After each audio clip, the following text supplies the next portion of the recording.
college students welfare committee নামৰ যোনটো স্বেচ্ছাসেৱী সংগঠন হয় এই সংগঠনৰ তৰফৰ পৰা আজি আমি Assam garden T tribes boys হোষ্টেলত আমি তেওঁলোকৰ লাইব্ৰেৰীত আমি 50খনকৈ কিতাপ দিছোঁ এই কিতাপখন দিছোঁ কাৰণ কি কেইদিনমানৰ আগতে তেওঁলোকৰ লাইব্ৰেৰী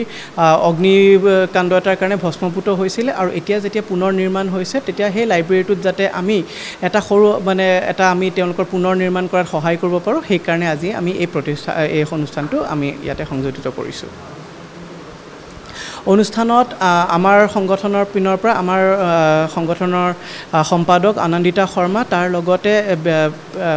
প্ৰকৃতি প্ৰেমী ৰূপাংকৰ ভট্টাচাৰ্যৰ লগতে আচ্ছাৰ গোটেইখিনি বিভিন্ন কাৰ্যভাৰ গ্ৰহণ কৰি থকা তেওঁলোকৰ ছাত্ৰ নেতাসকলো লগত আছিল আজি আমাৰ লগত